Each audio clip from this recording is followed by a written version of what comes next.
comme vous le savez, je m'appelle Daoudenian Diatta. Alors, en collaboration avec Marie-Françoise Roy, nous avons eu ce projet de vous faire un cours qui s'intitule du calcul de racines réelles de polynômes, celui de la topologie de courbe algébrique plane.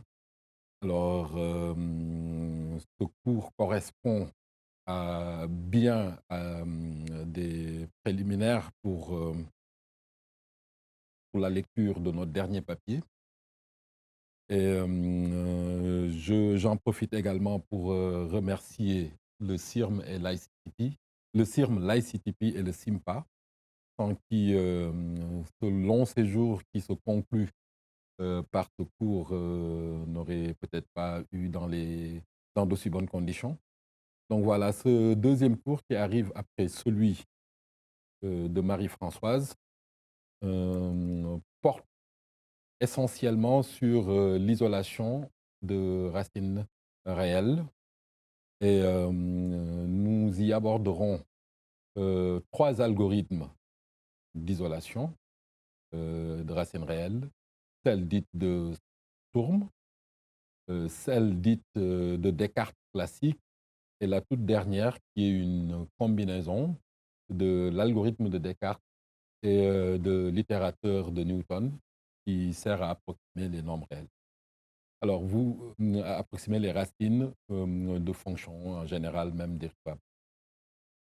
Alors, comme vous le savez, le sujet en soi, très vieux sujet, rien qu'à voir le nom de Descartes qui apparaît, nous montre que c'est un vieux sujet, l'isolation des racines réelles. Alors, sa vieillesse n'en fait pas un sujet moins important parce que vous verrez à la fin, malgré que on utilise des techniques dues à Descartes, qui est, si je ne m'abuse, du XVIIe siècle, euh, il y a, dans ce XXe siècle, on continue à améliorer considérablement les algorithmes d'isolation des nombres, des racines réelles de polynômes. Alors, autre intérêt pour ce sujet, au-delà du fait que c'est un vieux problème de maths, ben nous, c'est un problème très utile en géométrie algébrique réelle, et parce que quasiment la plupart des problèmes auxquels on s'intéresse en géométrie algébrique réelle se ramènent d'une façon ou d'une autre l'isolation de racines réelles. Donc, c'est le cas, par exemple, pour le calcul de topologie de courbes algébriques planes, qui va être l'étape suivante. Mais c'est également le cas quand on cherche à dessiner des surfaces, à intersecter des surfaces, etc. Donc, les références, bon, c'est quasiment les mêmes références que celles que Marie-Françoise a données tout à l'heure, à savoir le livre de Marie-Françoise, de Bazou et de Sogata Bazou et de Richard Pollack, qui est une référence pour l'algorithmique générale en géométrie réelle. Il y a également le livre de Benedetti, Ricardo et Rissler, Jean-Jacques, qui est également un livre qui a un peu servi à préparer ce cours. Il y a également un livre qui traite de géométrie algébrique et semi-algébrique en général. Il y a le papier de Sagralov, Melhorm et Wang, qui également est une très bonne référence pour comprendre le sujet. Et enfin, il y a le papier dont je vous ai parlé, le papier commun entre moi et Nidiata de l'Université de Stanford, Michael Sagralov, Marie-Françoise et Fabrice Trouillet. Donc, sans tarder, je vais vous parler de la méthode de Sturm. Donc, alors, il faut d'abord comprendre dès le départ que le problème auquel on s'intéresse est assez simple à formuler. Étant donné un polynôme réel, on veut déterminer des intervalles qui isolent ces points d'intersection avec l'axe des appuis. Donc, ces points d'intersection de la courbe représentative du polynôme avec l'axe des appuis, ce qu'on appelle les racines du polynôme. Donc, c'est les zéros du polynôme. C'est les lieux en lesquels le polynôme s'annule. Alors, évidemment, On nous a un peu fait rêver quand on était plus jeune, en seconde, en nous donnant une belle formule qui était le discriminant pour les polynômes de degré 2, formule qui nous permettait, suivant le signe, d'écrire concrètement ou exactement la valeur de la racine des polynômes. Quand delta était négatif, on savait que le polynôme n'avait pas de racine réelle. Quand delta était positif, on avait l'expression de la racine en fonction des coefficients et de la racine carrée de delta, et ainsi de suite. Mais ce rêve s'estompe vite quand les polynômes montent en degrés. Quand les polynômes montent en degrés, comme vous le savez très bien, il n'existe pas de formule fait de radicaux qui donnerait de façon exacte les racines d'un polynôme. Ok. Donc, le calcul exact de racines de polynômes, c'est pas réaliste. Alors, deux idées restent. Euh, Soit on arrive à les compter et à les isoler dans des intervalles aussi petits que l'on souhaite, ok, ou on les approxime. Donc, donc l'isolation de racines réelles, c'est justement trouver un intervalle qui contient une et une seule racine et le faire pour toutes les racines du. Alors, la méthode de Sturm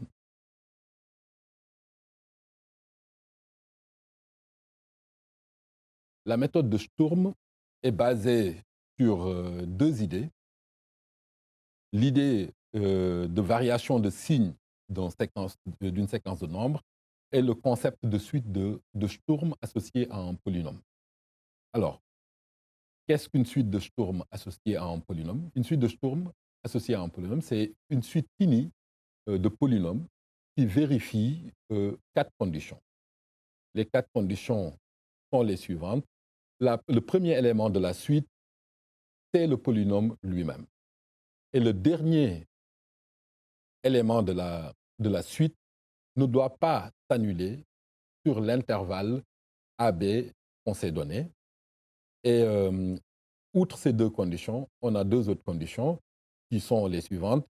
Au voisinage d'une racine de f0, ok, f0, on va dire f0 fois f1 est une fonction croissante. Donc vous voyez, quand on est légèrement en deçà de f0, quand on est légèrement avant la racine, f0 fois f1 est négatif. Quand on dépasse la racine, f0 fois f1 est positif. Et la dernière condition, c'est que quand FI, quand le ième terme de la suite de Sturm s'annule, ben, en une valeur, on est sûr que l'élément précédent et l'élément suivant cet élément de la suite ne s'annulent pas en cette valeur.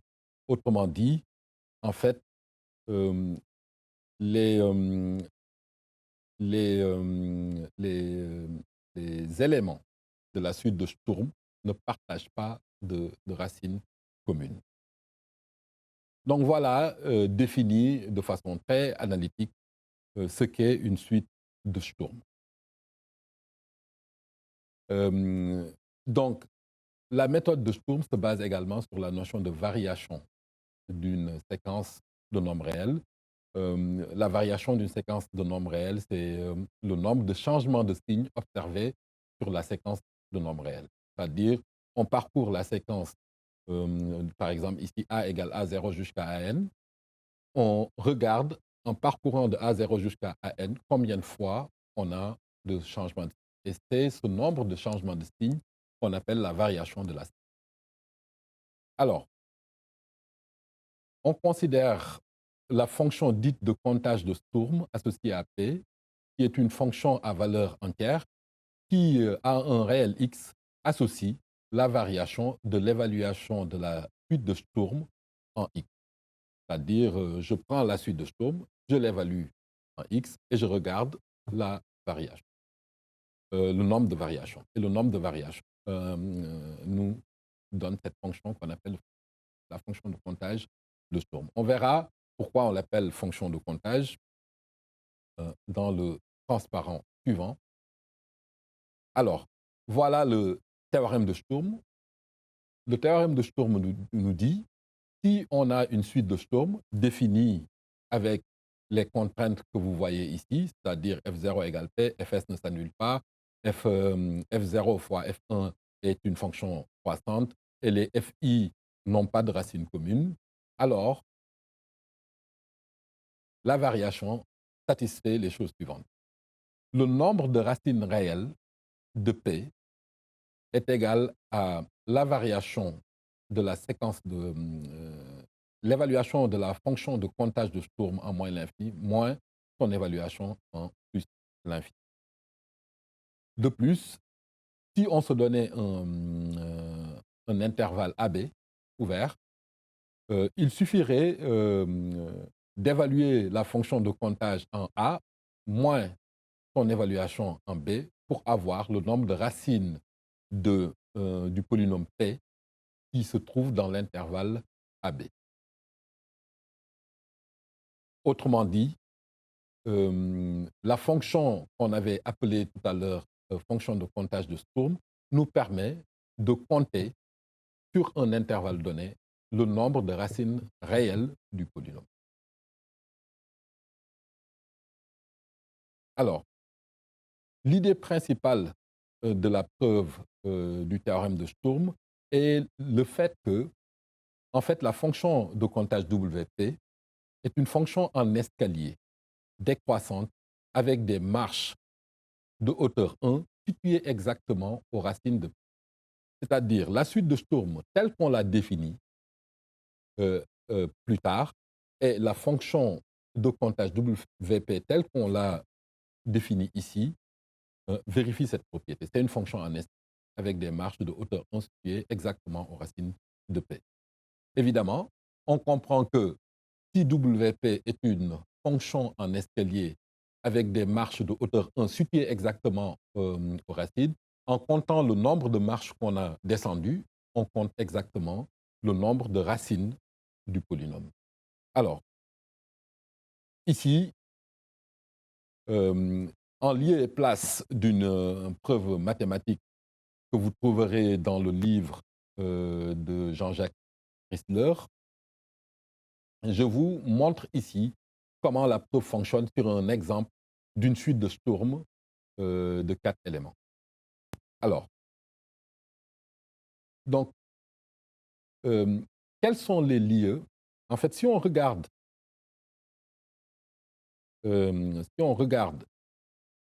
l'expression de WP, qui est en fait en réalité l'évaluation de F de la suite de Sturm en les X, alors on comprend que les endroits où les variations de signes peuvent se produire, c'est les endroits où ces fonctions s'annulent. Donc, ce que je fais ici, en bleu, j'ai le graphe de F0. En rouge, j'ai le graphe de F1. En, en, en marron, j'ai le graphe de F2. Et en vert, j'ai le graphe de F3, qui est bien constante. Vous verrez que la fonction la fonction dont on cherche à compter le nombre de racines, c'est la fonction bleue. Et vous voyez que la fonction rouge est bien sa dérivée. La fonction verte satisfait bien, qui est F3, satisfait bien la condition de ne pas s'annuler sur R, puisque c'est une fonction constante. Et puis, vous avez cette fonction que j'ai en marron. Donc, ce que j'ai fait sur ce tableau, j'ai relevé tous les points où des variations de signes pourraient se produire. C'est-à-dire, et je les ai ordonnés. J'ai mis en premier lieu alpha 1, la première racine de la fonction bleue, bêta 1, elle est suivie par bêta 1, la première racine de la fonction rouge. Ensuite vient la deuxième racine de la fonction bleue, ainsi de suite. Et donc, de moins l'infini à alpha, c'est très facile d'écrire les différents signes. Donc, vous voyez, de moins l'infini, si vous regardez le schéma, entre moins l'infini est la première racine de la fonction bleue, on voit bien que f0, c'est-à-dire la fonction bleue, est négative. La fonction rouge, elle, est positive. La fonction marron, c'est-à-dire f3, est négative et la fonction verte est positive. Je continue ainsi de suite et je remplis mon tableau. C'est-à-dire je regarde aux endroits précis quels sont les signes des différentes fonctions. Et puis ensuite, je compte les variations de signes. Donc vous voyez, entre moins l'infini et alpha 1, vous voyez la variation de signes vaut 3. C'est-à-dire, comment on le compte? Je passe de moins à plus, ça fait une variation. De plus à moins, ça fait deux variations. De moins à plus, trois variations. Donc vous voyez, et ensuite, quand je passe de alpha 1 à bêta 1, la variation vaut plus 0, plus moins, ça fait 1 et 2. De bêta 1 à alpha 2, Wx vaut 2. Et hop, la variation rechange quand je traverse alpha 2, la deuxième racine, elle vaut 1, 1, 1, et rechange quand je traverse la troisième racine. Donc vous voyez que la suite de Sturm telle qu'on l'a définie ne se comporte pas pareil en toutes les racines de la suite. C'est seulement aux racines de f0 que la variation chute. Et elle chute tout le temps de 1, de 3 à 2, de 2 à 1. La preuve se fait, la preuve générale, c'est vraiment montrer globalement que la fonction W est une fonction en escalier décroissante avec des marques de hauteur. Maintenant, alors, on dispose d'une fonction WP qui dépend d'une séquence, d'une suite dite de Sturm pour calculer le nombre de racines. Mais jusqu'ici, sur ce dessin, je vous ai mis, j'ai un peu triché parce que j'ai mis les dessins sans dire comment j'ai trouvé ces fonctions. Alors, Sturm n'a pas seulement fait trouver sa suite, mais il a proposé une méthode pour la calculer. Alors, la méthode est la suivante. Alors, étant donné P un polynôme sans facteur carré, je définis la suite suivante, f0, fs par, pour f0, je prends le polynôme P. Pour f1, je prends sa dérivée.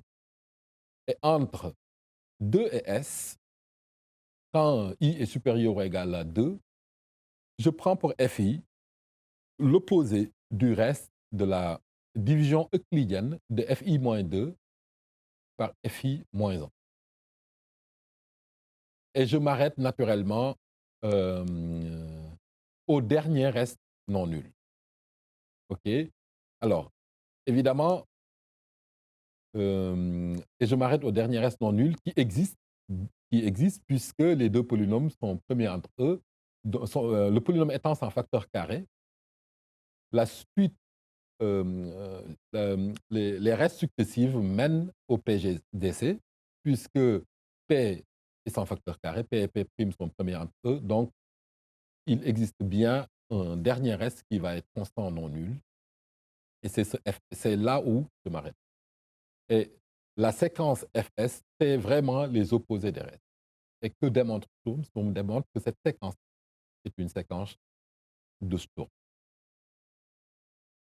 Alors, donc on dispose d'une méthode relativement simple pour calculer une suite de Sturm. Il suffit de savoir faire la division euclidienne. Quand on fait la division euclidienne, on récupère le reste, on lui colle un signe moins, et ainsi de suite jusqu'à ce qu'on ait un nombre constant. Donc voilà un exemple pour voir tout ça.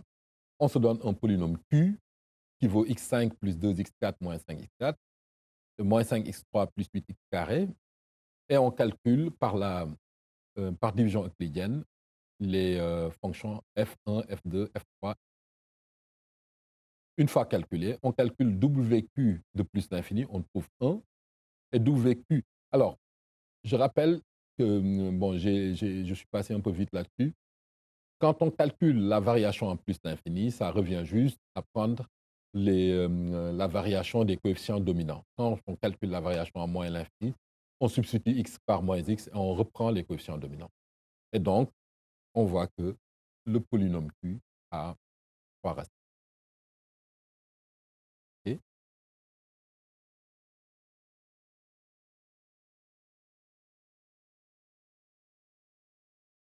On note, on note tout de suite sur cet exemple, on commence déjà à voir ce qui va être le principal défaut de la méthode de Sturm. Vous voyez, pour un polynôme très très petit, c'est-à-dire de degré 5, avec des coefficients aussi très très petits, c'est-à-dire vous voyez les coefficients du polynôme Q sont écrits avec un seul chiffre, vous voyez que le calcul de la suite de Sturm nous conduit à des polynômes dont les coefficients ont énormément augmenté. Okay.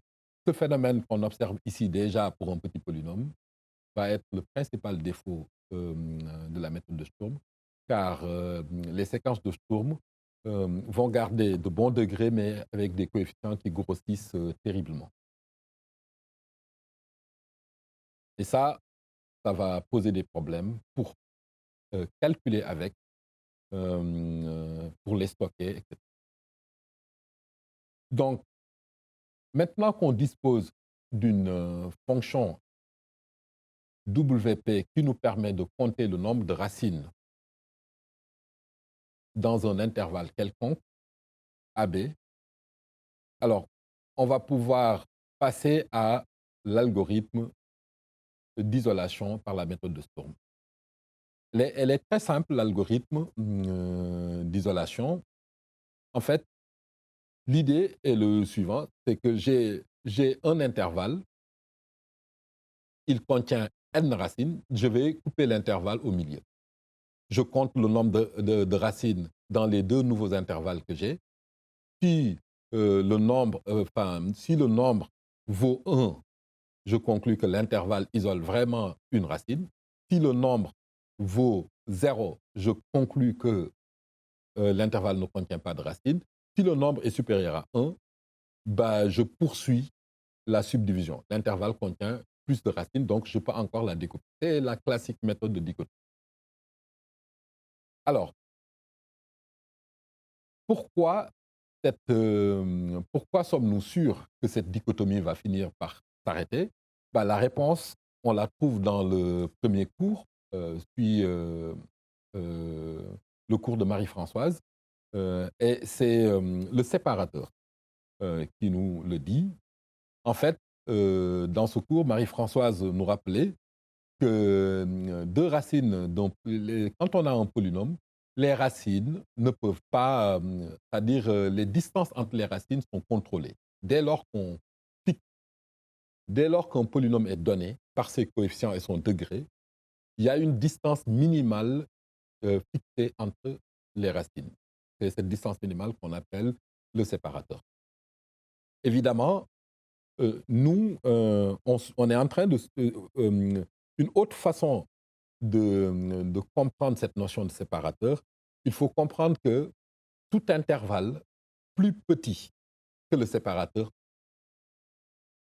ne peut contenir qu'une racine. Tout intervalle plus petit que le séparateur ne peut contenir qu'une racine ou zéro racine.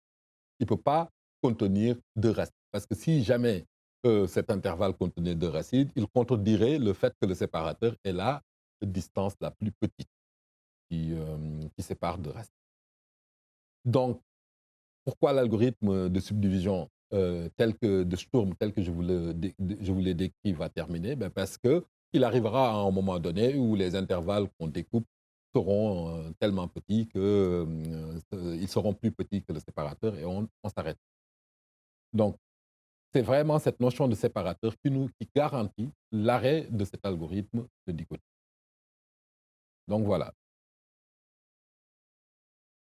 Donc ceci conclut la méthode de Sturm. En résumé, c'est une méthode qui utilise une fonction de comptage de Sturm. La fonction de comptage de Sturm utilise une séquence de Sturm. La séquence de Sturm se calcule par,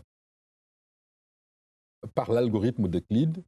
Le principal défaut de cette méthode, c'est que la séquence de Sturm a des coefficients qui grossissent vite. Et comme vous le savez, Déjà, quand on regarde l'algorithme de subdivision, on est amené très souvent à évaluer les termes de la séquence de Sturm, c'est-à-dire à chaque fois pour calculer, évaluer la fonction de comptage, on évalue la séquence de Sturm.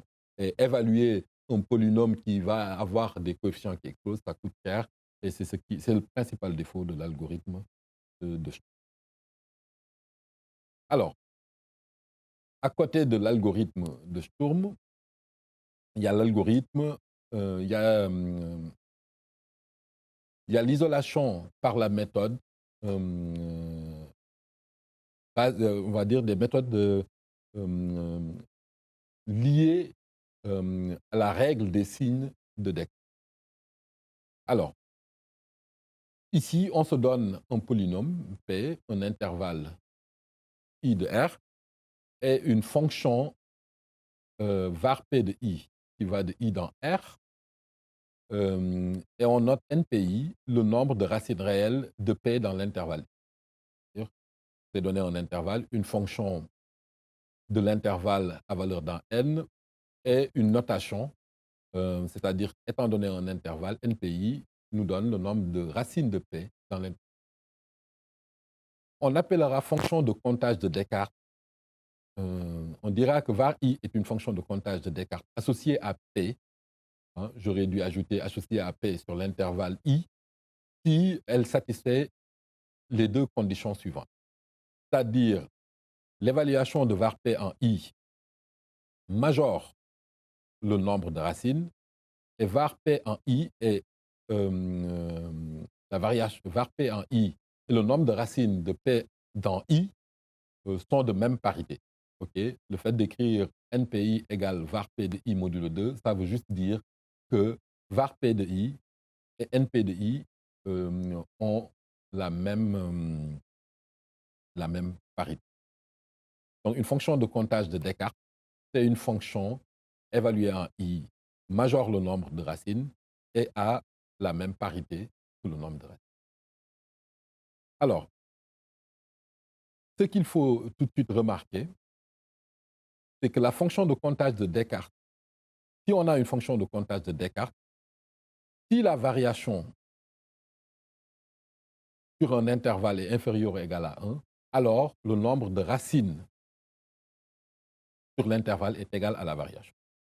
Bon, c'est assez simple à voir, hein, parce que variation inférieure à 1, c'est variation égale à 0 ou variation égale à 1.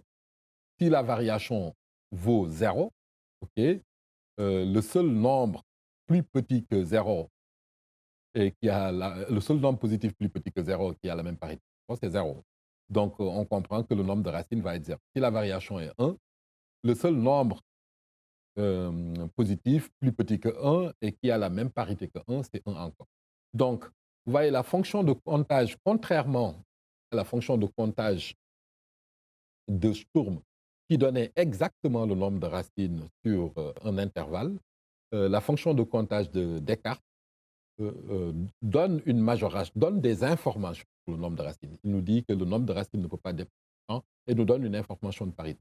C'est seulement quand elle vaut 0 ou 1 qu'elle nous permet de dire quelque chose sur le nombre. Alors, en réalité, cette situation-là suffit pour gérer une isolation. En réalité, comment on procède? On se donne un intervalle de départ qui contient l'ensemble des racines. Également, dans le cours de Marie-Françoise, il avait expliqué comment un tel intervalle est tenu. Hein, un tel intervalle peut être tenu par la borne de Cauchy. Il y a d'autres bornes. Hein, il y a la borne de Lagrange-Maclaurin. Il y a plein de bornes qui encadrent, qui nous disent que les racines ne peuvent pas sortir de telle valeur. Et ici, par exemple, la borne de Cauchy suffit largement. Si on a un polynôme, et puis elle est relativement simple à exprimer, elle dit que juste si vous avez un polynôme de degré n et dont les coefficients sont de taille tau, ben, la valeur absolue de la racine est inférieure ou égale à 2 puissance tau plus 1. Ça veut dire que dès le départ, je n'ai pas à chercher j'ai un intervalle de départ qui contient l'ensemble des racines, c'est moins 2, 2 puissance tau plus 1 et 2 puissance tau plus. Comment on procède? Bah, on subdivise, on compte le nombre de variations, on calcule avec la fonction de comptage de Descartes le nombre de variations sur la variation de l'intervalle. Si la variation vaut 1, on conclut qu'il y a une racine. Si la variation vaut 0, on conclut qu'il n'y a pas de racine. Et si la variation est supérieure à 1, on subdivise l'intervalle. On subdivise l'intervalle en plusieurs sous-intervalles et on recommence le processus en espérant que les variations vont chuter. Okay. On procède ainsi et naturellement, on finit par isoler les racines.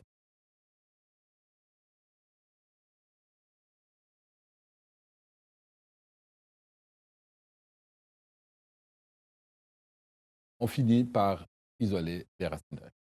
Alors, j'ai défini une fonction de comptage, mais j'ai pas de Descartes, mais j'ai pas dit comment on la construisait. Ok. Alors, on l'a construit à partir de la règle de signe de Descartes. Alors, que dit la règle de signe de Descartes? La règle de signe de Descartes nous permet, euh, pour un polynôme donné, la règle de signe de Descartes dit la chose suivante. Elle dit que le nombre de racines euh, strictement positif compté avec multiplicité est inférieur ou égal à la variation des coefficients du polynôme et à la même parité que la variation des coefficients du polynôme.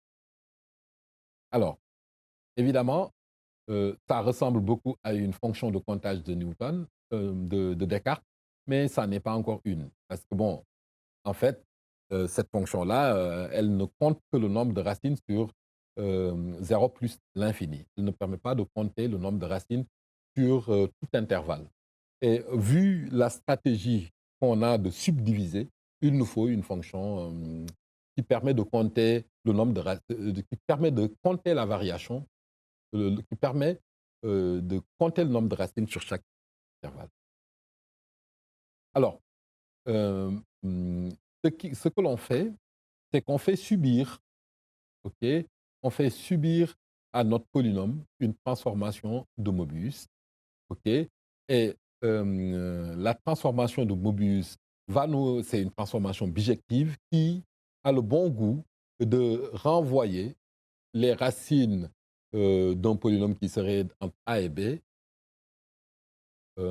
qui va avoir le bon goût de les faire correspondre bijectivement à des racines d'un nouveau polynôme qui est et ces racines vont être entre 0 plus l'infini. Donc, on comprend ce qu'on va faire. Ce qu'on va faire, c'est que comme il y a une correspondance bijective entre les racines du polynôme qui se trouve entre A et B et les racines de la transformée de Mobius qui vont se trouver entre 0 et plus l'infini, bah, on compte par la règle des signes de Descartes les racines de la transformation de Mobius et on obtient le nombre de racines du polynôme A et B.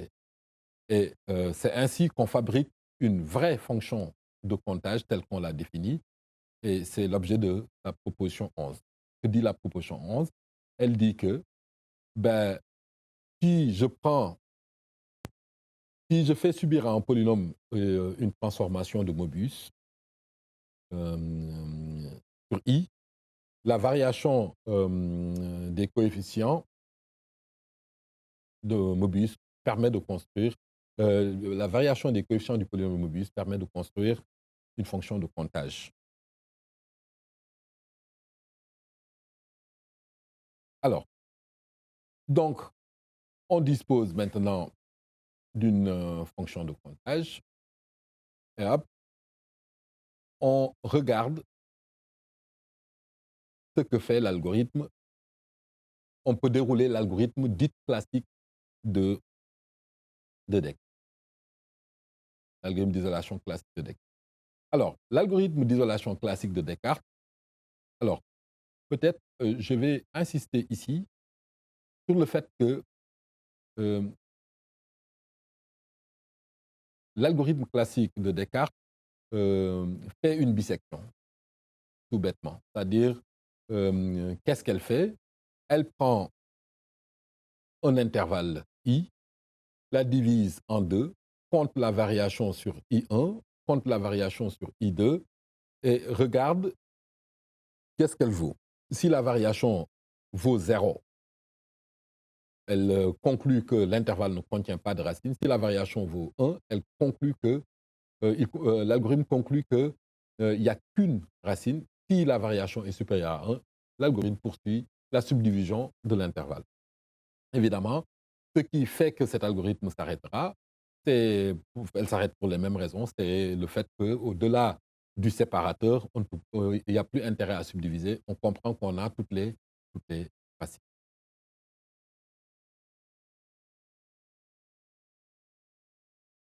Alors, pour comprendre l'algorithme qui suit, il faudra faire un peu l'analyse de complexité. Il faudra un peu analyser la manière dont fonctionne cet algorithme. Dites.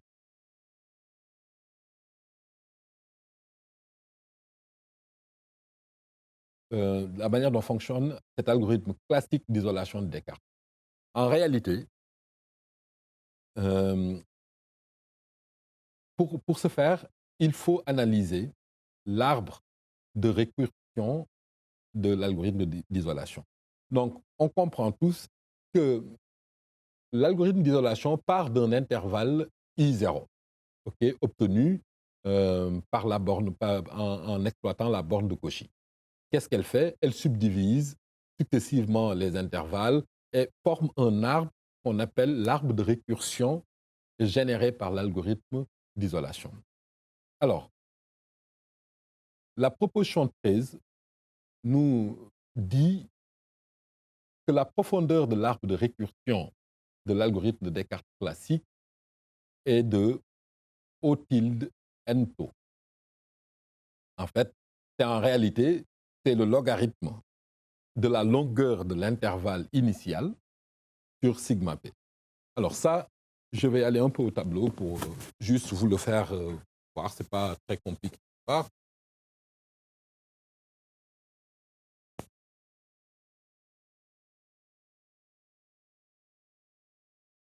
Notre intervalle de départ, elle vaut I0. Okay. Et ici, dans notre cas, c'est 2 moins tau plus 1, 2 tau plus 1. Et on a dit, on finit par plein de petits intervalles.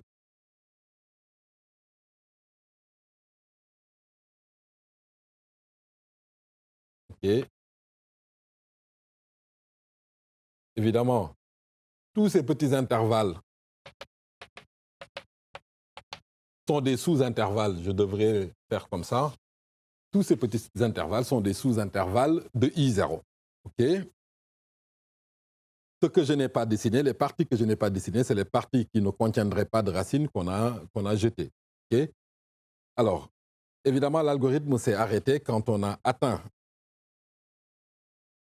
la taille du séparateur. OK? Donc, vous comprendrez que la profondeur, si je veux avoir la profondeur de cet arbre, je prends juste la taille.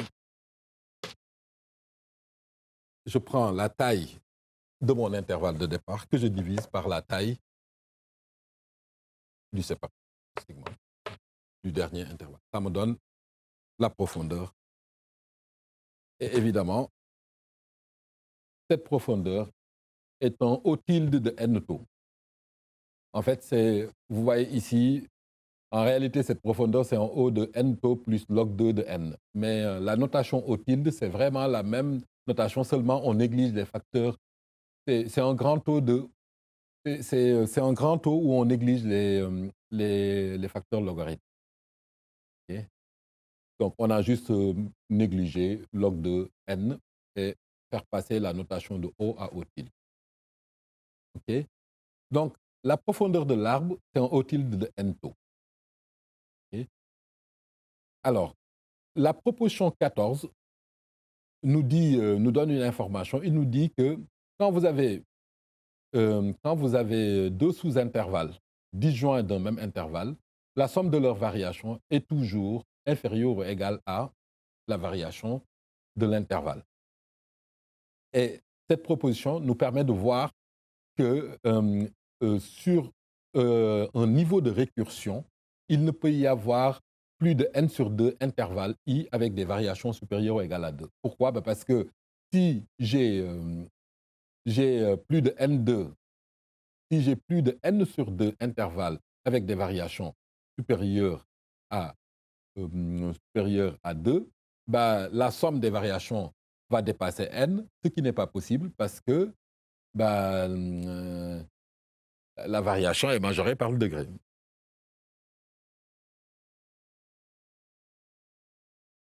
Alors, ces deux propositions nous permettent d'évaluer la taille de l'arbre de récursion, hein. C'est ce que donne le théorème 15.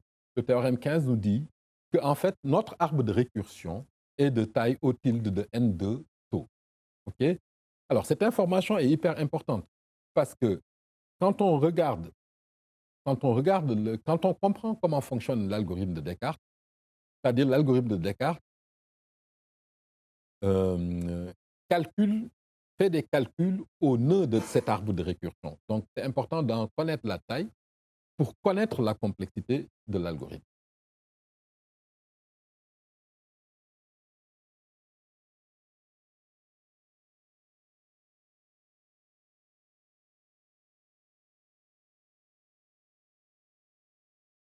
Alors, regardons maintenant la complexité de l'algorithme d'isolation de Descartes classique que l'on note DESC1. Il y a deux étapes essentielles dans cet algorithme. Il y a la transformation de Mobius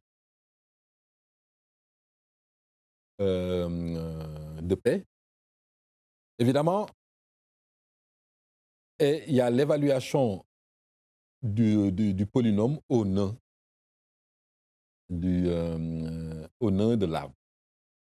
Pourquoi la transformation de Mobius? Vous voyez, c'est à chaque fois qu'on a un intervalle sur lequel on doit calculer la variation, on doit faire subir cet intervalle, à cet intervalle une transformation de Mobius. Donc, on comprend que la transformation de Mobius, on le fait à tous les nœuds de l'arbre.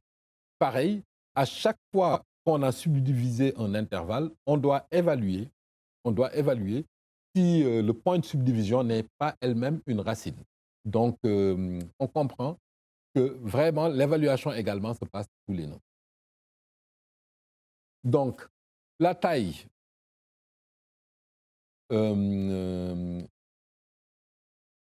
donc la complexité le coût du calcul des transformations de Mobius au nœud, ça va être la taille de l'arbre multipliée par le coût d'une transformation de Mobius. Et le coût d'une transformation de Mobius, c'est du n cube tau multiplié par la taille de l'arbre, ça nous fait du O tilde de n5 tau carré. L'évaluation du polynôme P au nœud, c'est pareil. Le coût d'une évaluation d'un polynôme de degré n et avec des coefficients de taille binaire tau, au nœud, ça va être, en un nœud, ça va être du n carré tau, et pour toutes les nœuds, ça va être du O tilde de n4 tau carré. Ce qui nous donne un algorithme classique de Descartes qui isole l'ensemble des racines du polynôme en, alors j'ai fait une faute de frappe, c'est en n5 tau carré opération binaire.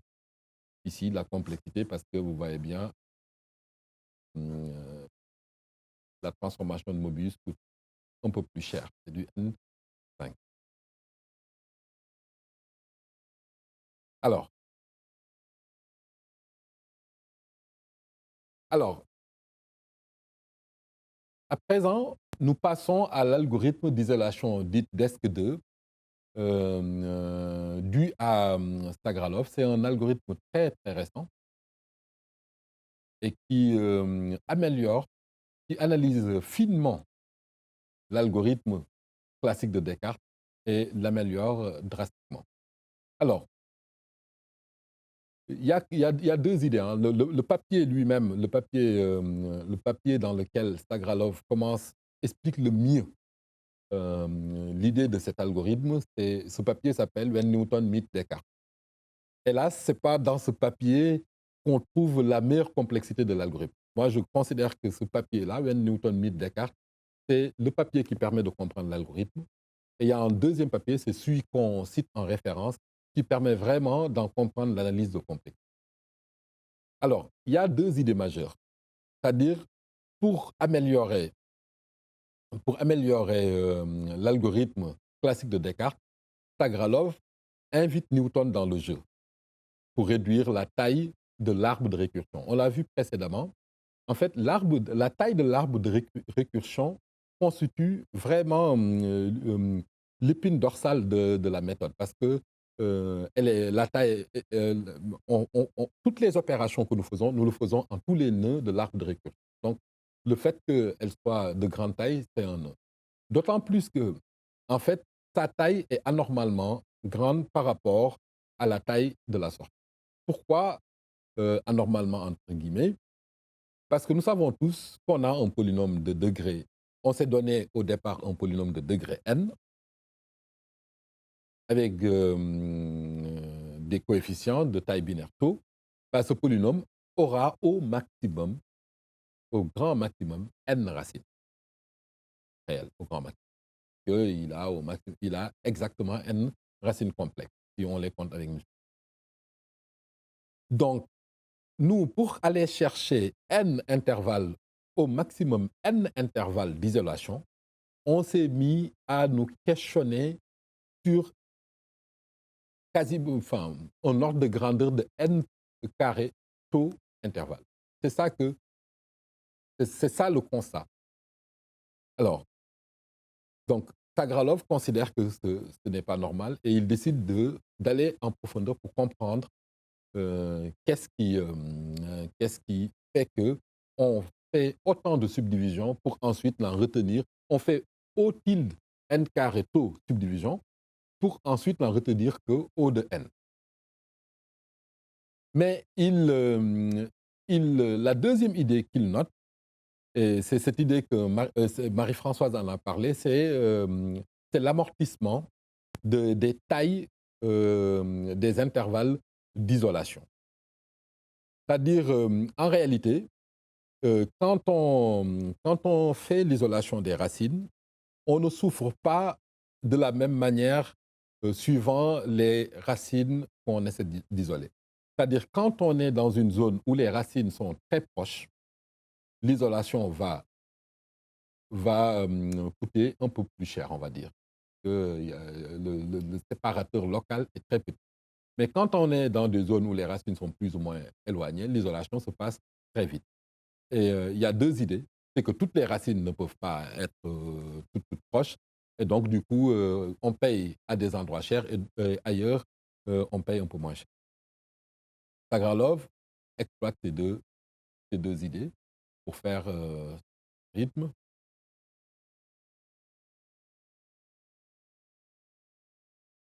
Alors, alors,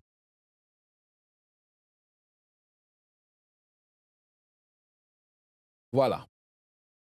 Alors, pour réduire la taille de l'arbre de récursion, le premier constat est le suivant, c'est que quand on analyse finement l'arbre de récursion, on voit qu'il contient des chaînes de récursion à variation constante. Okay?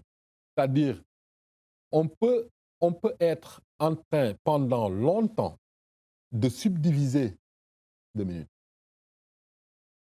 On peut être en train pendant longtemps de subdiviser un intervalle sans faire chuter sa variation. évidemment. Vous voyez, c'est-à-dire on est en train juste de subdiviser, mais la variation ne chute pas, donc on recoupe, la variation ne chute pas, etc. Alors, ce que je vais faire, puisque le temps est épuisé et puis le sujet est, pour moi, c'est la partie la plus, c'est une des parties les plus importantes de l'affaire. Je vais m'en tenir là, comme ça, demain, je commence mon cours en finissant cette partie, en revenant sur cette partie de l'isolation, sur cette partie de l'algorithme de Sagralov. Puis ensuite, je continue, j'enseigne sur le. Merci beaucoup.